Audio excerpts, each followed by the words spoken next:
Hi everyone, welcome back to the channel. I'm sorry I haven't posted in ages. I think it's been about 5 months. Anyway, I think that's mainly just down to my creative side. Things have just been a bit crazy, but doing with health.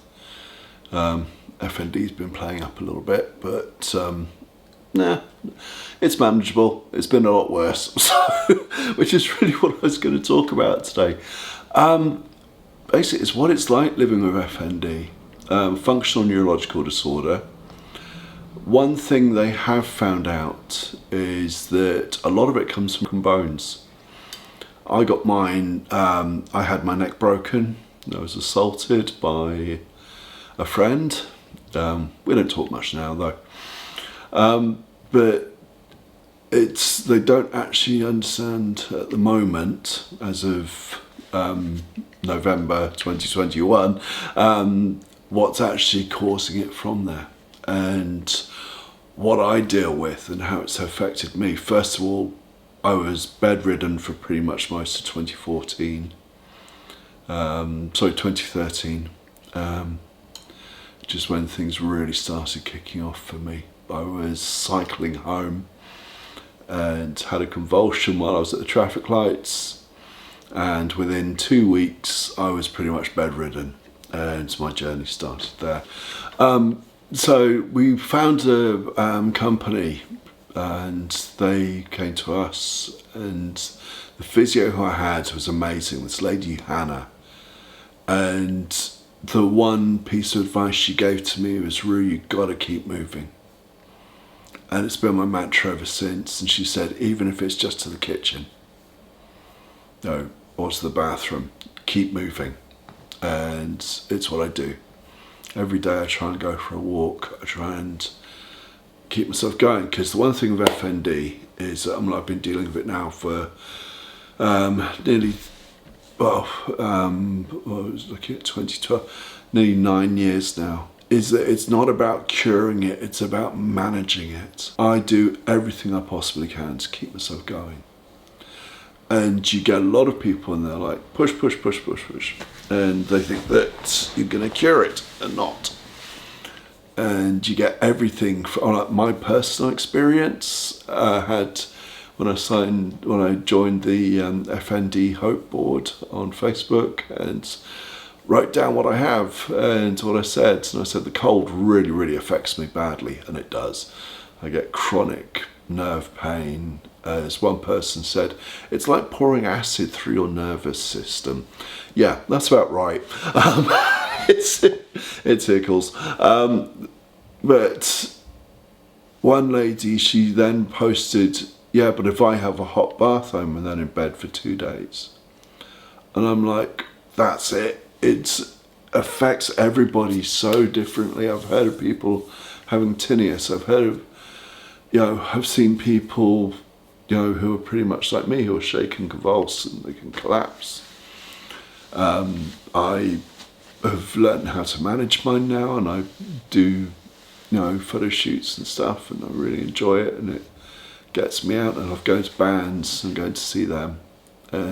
But I have a regime before I go, and this is what you got to do, and it's about that management. And you'll find your way. I mean, it's taken me a long time to get here. It wasn't a case of, I started moving and in a couple of weeks I was fine. No, it's taken years. And it's something which which you continually do. One thing I found though is that when I went to Gran Canaria back in 2018, within 36 hours of being there in that heat, was that my condition had disappeared. All my symptoms had dissipated and I was fine. It's something we've noticed, is that it goes below 20 degrees and my symptoms start escalating. Of course, I do things to counteract it, with thermals and all that kind of fun stuff. But you get so many different variants of the condition that there's no one thing you can say, this is F.N.D, because so many people have so many different ways. But the one thing is, and as One lady I saw posted, she said it's like you're being punched in the back every time you try and take a step, and it's true. Your legs sometimes just don't really coordinate very well. It's very weird. But, you know, you learn to deal with it and you manage it. And that's the main thing, is that so if anybody who sees this, who has F.N.D, you know, and you're just starting your journey, you've just been diagnosed, it's a case of you're in it for the long haul, but you've got to keep moving.